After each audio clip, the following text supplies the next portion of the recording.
Graça e paz. Eu quero trazer à luz hoje um assunto que tem sido o carro-chefe do meu ministério.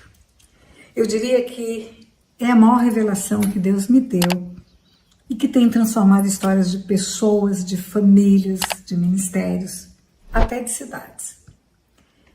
Mas que ao mesmo tempo é aquilo que traz mais oposição dos religiosos, mais oposição daqueles que têm o coração preso na letra, não têm discernimento espiritual. Isso gera muitas perguntas, mas muitas perguntas que vêm no privado, que vêm nos vídeos, que vêm no Instagram. E por causa disso eu resolvi fazer esse vídeo. Então vamos lá, o assunto é heranças espirituais, ou legados geracionais ou maldições hereditárias, que é tudo a mesma coisa. Eu tenho pregado como heranças espirituais, eu tenho pregado quebrando paradigmas sobre heranças espirituais, porque eu não queria usar o termo maldição hereditária, justamente porque há uma aversão a essa palavra por meio do povo de Deus. Eu não tenho maldição, eu não tenho maldição. Quando maldição é bíblica e é um ato de Deus. É Deus quem amaldiçoa Caim, é Deus quem fala para Abraão, abençoarei os que te abençoarem, amaldiçoarei os que te amaldiçoarem.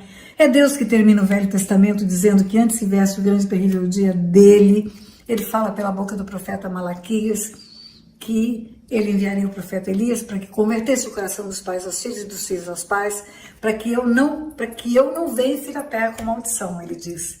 Ele ameaça ferir a terra com maldição. E é na Bíblia que está escrito em Apocalipse 22, o último livro da Bíblia, que só na Cidade Santa, só na Nova Jerusalém, só lá, que não haverá mais maldição. Mas ainda assim, há uma polêmica, há uma discussão interminável sobre esse assunto no meio da igreja. E qual é o argumento bíblico que as pessoas usam para dizer que não há mais maldição? Que não há consequência geracional dos pecados dos pais. Eles usam o texto de Ezequiel 18. Ezequiel 18 diz: a alma que peca essa morrerá. Não vai mais se usar em Israel o ditado que se os pais comerem uvas verdes, os dentes dos filhos não vão embotar. Em resumo, não há consequência de pecado de pai para filho, ou preço do pecado de pai para filho. Ocorre que há um tremendo equívoco ao fazer a interpretação desse texto. Porque Ezequiel 18 não trata de maldições. Ezequiel 18 não fala de legados geracionais. Ezequiel 18 não fala de heranças espirituais. Ezequiel 18 fala de pecado. Pecado. E pecado não é a mesma coisa que maldição. Existe uma diferença entre pecado e consequência geracional de pecado. O pecado na Bíblia, ele traz como salário, como consequência a morte. E morte é separação de Deus. O salário do pecado é a morte, e quem peca e não se arrepende está separado de Deus. Até chegar ao arrependimento, está separado. O salário do pecado é a morte, e se o pai peca, não morre o filho. E se o filho peca, não morre o pai. É responsabilidade pessoal. Eu digo que Ezequiel 18 trata da lei da responsabilidade. Cada um vai responder pelo seu pecado diante de Deus. Cada um vai responder na vida eterna pela sua transgressão. É pessoal. Então, se o pai peca, o filho não morre, claro. Não mais dirá Israel que o pai come uva verde, o dente do filho é que estraga. Não há, enfim, o preço do pecado para a geração seguinte. Agora, herança espiritual, maldição hereditária, legado geracional, não está em Ezequiel 18. Está nos 10 mandamentos. É lá que o Senhor escreveu: visitarei a iniquidade dos pais nos filhos até a 3ª e 4ª geração. É outra lei, é a lei da herança. Não é a lei da responsabilidade, é a lei da herança.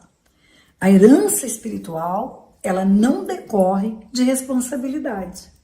Faça ou não faça nada, pode ser herdeiro, exatamente como é no mundo natural. Se o homem enriquecer ilicitamente, construir um patrimônio e tem filhos que não são marginais, que não são bandidos, e esse homem morre, os herdeiros são seus filhos. Não importa se esses filhos tenham contribuído ou não tenham contribuído para a construção do patrimônio. Eles herdam pela legitimidade de serem filhos. Sois filhos, logo sois herdeiros. Está escrito na palavra. Sois filhos, logo sois herdeiros. Herança decorre da legitimidade da filiação. Ou então imagine diferente. O homem é trabalhador, constrói um patrimônio, tem filhos que são bandidos, filhos que são marginais, que nunca trabalharam. Mas quando esse pai morre, o patrimônio é um legado para os filhos. Mas eles não fizeram nada, eles não construíram o patrimônio. Pois é, a herança independe de qualquer atitude do herdeiro. Depende apenas da legitimidade do herdeiro. O herdeiro não precisa ter responsabilidade na construção da herança. Não há necessidade dele ter responsabilidade para construir o legado. Ele herda porque ele é filho, simplesmente assim. E a lei da herança na Bíblia está nos 10 mandamentos, está na lei maior de Deus. É lá que está escrito: visitarei a iniquidade dos pais nos filhos até a 3ª e 4ª geração. E essa lei da herança ela é visível na Bíblia do Gênesis ao Apocalipse. Essa lei da herança não acabou. Ela é aplicável o tempo todo. E aí a outra pergunta que vem para aqueles que combatem essa ideia ou essa verdade bíblica, porque não é uma ideia, é uma verdade espiritual. Mas tem a cruz. Jesus na cruz fez-se maldito por nós? Sim, é verdade. Na cruz do Calvário tem solução para as maldições. As maldições não acabaram por causa da cruz, assim como o pecado não acabou por causa da cruz. Assim como a doença não acabou por causa da cruz. Na cruz há solução para o pecado, para a enfermidade e para a maldição. Vamos lá. Na cruz do Calvário, Jesus fez-se pecado, pecador. Ele morreu, levando sobre si as minhas transgressões. O castigo que me traz a paz estava sobre ele, porque ele foi punido pelo que eu fiz. Então, o meu pecado estava sobre ele naquela cruz. Agora, porque ele morreu na cruz e o pecado estava sobre ele, não há mais pecador na terra, não existe mais pecado na terra, não há necessidade de arrependimento pelo pecado para ter benefício do perdão da cruz, ou a enfermidade. Na cruz do Calvário, ele também fez-se enfermidade no meu lugar. A Bíblia fala que, além de perdoar as minhas iniquidades, ele curou as minhas enfermidades, curou as minhas doenças. E ninguém mais adoece na terra. O cristão que tem a salvação na cruz não adoece mais na terra. Isso não é verdade. Negar que você precisa ir à cruz toda vez que adoece é negar a Bíblia, é negar a palavra de Deus. Mesma coisa com as maldições. Na cruz ele levou as minhas maldições, levou o meu pecado, levou a minha doença, levou a minha maldição. Mas não é automático, nada na cruz é automático, nada, nada, nada. É preciso ir à cruz, confessando o pecado, confessando a herança espiritual, entregando na cruz esse legado maldito para receber a cura da enfermidade, o perdão do pecado e a bênção no lugar da maldição. Então vamos lá, para não ficar dúvida nenhuma, são duas leis. Uma é a lei da responsabilidade. Cada um é responsável pelo que ele fez. Nem o ascendente, nem o descendente tem absolutamente responsabilidade pelo pecado. É pessoal e individual. Assim como a salvação é pessoal, a morte eterna é pessoal. Assim como o arrependimento é pessoal, a cura, pela cura da enfermidade que vamos buscar, é pessoal também. E as maldições? Igual. Eu levo para a cruz as minhas maldições, reconheço o pecado dos meus antepassados, reconheço que pela transgressão dele foi construída uma herança maligna para a minha vida, confesso o pecado dele, levo essa herança para a cruz e recebo da cruz a bênção no lugar dessa maldição. Então a cruz é um depósito. A cruz é um depósito onde eu preciso sacar, eu preciso retirar, assim como o depósito bancário, o dinheiro não salta do banco para minha bolsa. Eu preciso fazer um saque, fazer um pix, fazer uma transferência para poder ter o benefício de receber um dinheiro que está guardado. Tudo que Jesus conquistou na cruz é direito nosso, é nossa herança. Mas tudo precisa ser apropriado. Tudo, absolutamente tudo. Nada é automático. E quando as pessoas negam a existência de heranças espirituais, elas estão negando a própria Bíblia. Porque as heranças estão lá. Mesmo antes dos 10 mandamentos, esse já era o caráter de Deus, de visitar a iniquidade dos pais dos filhos até a 3ª e 4ª geração. Quando você vai para a história de Noé, por exemplo, houve dilúvio porque Deus queria exterminar toda uma humanidade corrupta. E ele escolhe um homem íntegro que andava com ele, um homem que é tido como justo diante dele, que é Noé, para começar nova geração na Terra, nova humanidade. Noé tinha 3 filhos, Sem, Cã e Jafé. Sem, Cã e Jafé.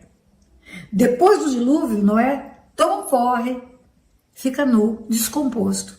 E o seu filho, chamado Cã, ele tinha 3, Sem, Cã e Jafé. E o seu filho, chamado Cã, vê o pai nu, descomposto, não cobre o pai, envergonha o pai, expondo a nudez do pai para os irmãos. Chama os irmãos para ver o pai bêbado, descomposto, nu na tenda. Quando o pai acorda da sua bebedeira, descobre o que aconteceu e profere uma maldição. Como é a maldição? Maldito seja Canaã. Maldito seja Canaã. Mas quem é Canaã? Ele tinha 3 filhos, Sem, Cã e Jafé.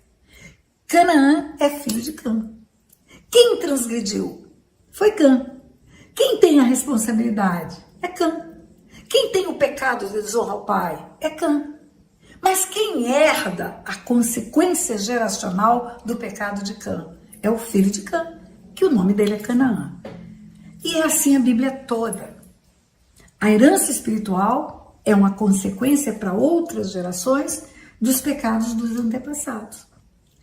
E aí você vai entender por que está escrito no livro de Levítico, capítulo 26, que fala de bênçãos e maldições. A partir do versículo 3 fala de bênçãos. A partir do 13 fala de maldições. E quando chega no 40, depois de falar de todas as maldições, ele diz assim, Deus nos diz, mas se confessarem as vossas iniquidades e as iniquidades dos vossos pais, que cometeram contra mim. E ainda diz mais, se tomarem por bem o castigo da iniquidade, eu me lembrarei da minha aliança com Isaque, com Jacó e com Abraão, e da terra me lembrarei, se confessarem as iniquidades suas e a dos seus pais. Por que eu preciso confessar a minha iniquidade? É a minha responsabilidade, é a minha transgressão. Por que eu preciso confessar a iniquidade dos meus pais? Porque a herança que resultou da iniquidade dos meus pais está comigo. E se eu não reconheço que essa herança é justa, porque Deus ainda disse, se tomarem por bem o castigo das iniquidades. Essa herança é justa, por quê? Porque Deus tem uma lei. Porque o mundo espiritual é legal. Porque ele escreveu na lei dele, visitarei a iniquidade dos pais nos filhos até a 3ª e 4ª geração. Então a herança espiritual é a aplicação da lei de Deus. E essa lei é imutável. Passarão céus e terra e ela não passará. Jesus fala isso no livro de Mateus. O Velho Testamento termina no livro de Malaquias, capítulo 4, Deus dizendo, observe a lei de Moisés, meu servo, que vos prescrevi em Horebe. O Novo Testamento começa em Mateus, Jesus dizendo, passarão céus e terra, mas a lei não vai passar. A lei não é revogada. A lei é cumprida em Jesus. O que é cumprir em Jesus? Ele leva sobre si os meus pecados. Ele leva sobre si a minha transgressão. E ele leva sobre si a minha maldição. Ele cumpre, ele leva. Agora, se eu não reconheço o meu pecado, não adianta ele levar o meu pecado sobre ele. Porque a Bíblia diz, arrependei-vos e convertei-vos para serem cancelados os vossos pecados. Eu preciso reconhecer o pecado e me arrepender. E aí o perdão virá. Não é automático. A cura de enfermidade não é automática. Quando Jesus andou na terra, ele andava entre os homens e de aldeia em aldeia, de cidade em cidade. Ele curava todos que iam a ele, todos. Mas tinham que ir a ele. Ele não entrava nas aldeias soprando cura e curando indistintamente, indiscriminadamente. Era preciso ir a ele. Às vezes era tão óbvio que a pessoa precisava. Era o cego. Jesus, filho de Davi, tem compaixão de mim. O que aquele moço queria? Queria ver. Ele não queria um abraço, não queria um aperto de mão. Mas é preciso que ele diga isso. Jesus fala: o que queres que eu te faça? E ele fala: eu quero ver. E só então vem a bênção da cura. Todas as aldeias onde Jesus ia, as pessoas tinham que ir a ele, os enfermos eram levados a ele. Às vezes havia uma dificuldade enorme para chegar até ele, como a mulher do fluxo de sangue teve que irromper uma multidão, passar no meio de pessoas que a discriminavam, que a enxotavam, para tocar nas orlas das suas vestes. Ou aquele homem que era tetraplégico, foi descido num leito em Cafarnaum diante de Jesus. Amigos levaram ele até o telhado para descê-lo no lugar onde Jesus estava pregando. Você acha que Jesus não sabia que aquele homem precisava de cura? Mas era preciso que houvesse uma ação da parte dele. As pessoas têm uma ação em busca desse depósito. Elas precisam se apropriar. Assim como herança na terra, no mundo natural, um patrimônio que deixa um homem como legado para sua família, é preciso ingressar em juízo, abrir um inventário para requerer o direito da herança. No mundo espiritual, tudo é assim. E como também é preciso renunciar ao direito de herança num tribunal, numa ação voluntária, não é contenciosa, mas é preciso um processo, um procedimento jurídico para renúncia de uma herança. Porque se não houver essa expressa renúncia, o herdeiro tem direito, e se o herdeiro não pegar essa herança, o direito de herança é sucessório, passa de pai para filho. Enquanto não há renúncia ao direito de herança, ela está lá. E no mundo espiritual é assim também. Se confessarem as vossas iniquidades e as iniquidades dos vossos pais que cometeram contra mim, e tomarem por bem o castigo da iniquidade, eu me lembrarei da minha aliança com Jacó, com Isaac e com Abraão. Da terra me lembrarei. Heranças espirituais estão na Bíblia toda. Daniel preso num cativeiro na Babilônia há 70 anos. No capítulo 9 de Daniel, começa dizendo que era o ano tal de Dario, filho de Assuero.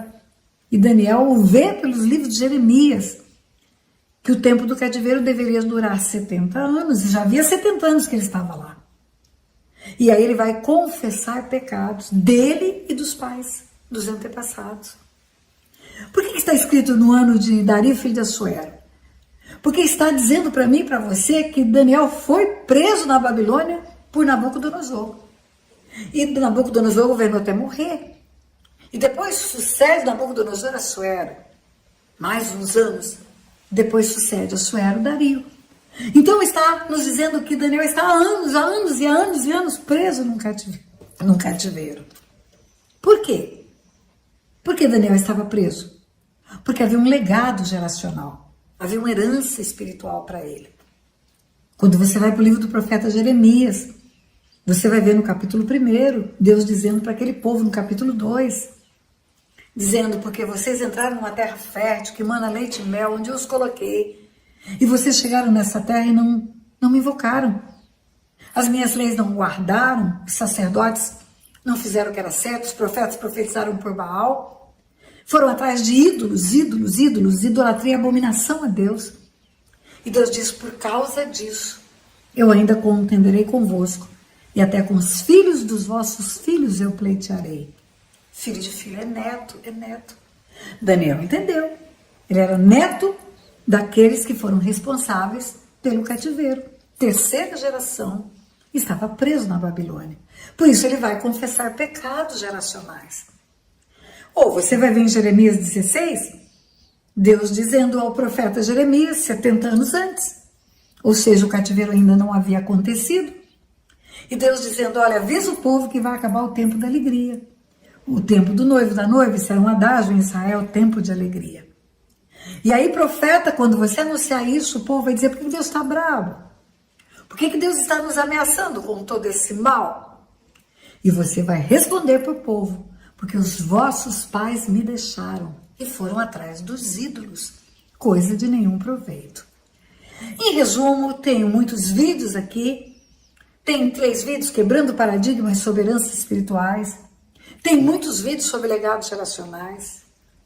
Mas a partir de agora eu vou chamar de maldição hereditária. Não precisa mais dar apelido, não. Quem tem ouvidos, ouça o que o Espírito diz à igreja. A partir de agora é rompendo com maldições. A partir de agora é confessando maldições, pecados que geraram maldições. E se você acredita, corre atrás. Porque você vai entender por que tantas prisões nas famílias, porque tanta falcatrua repetitiva numa família, tanta separação familiar repetitiva, tantas perdas financeiras repetitivas, quantas enfermidades repetitivas, geração após geração, por causa de heranças espirituais. Terminando só com uma informação. Lei da responsabilidade é uma, lei da herança é outra. Lei da responsabilidade causa morte. O salário do pecado é a morte. Lei da herança, perda de vida abundante. Daniel não tinha vida abundante no cativeiro, porque ele tinha uma herança espiritual maligna. Daniel pagou o preço da idolatria dos seus antepassados. E se você vê na sua vida sintomas de legados geracionais, de heranças espirituais, de maldição hereditária, corre atrás, porque tem solução. Tem solução. Deus abençoe. Beijo no seu coração. Graça e paz. Inscreva-se nesse canal para o YouTube enviar para outras pessoas o vídeo que você acaba de ver e que edifica a sua vida e vai edificar a vida de outras pessoas também. Faça a divulgação desse vídeo nos seus grupos, para os seus amigos.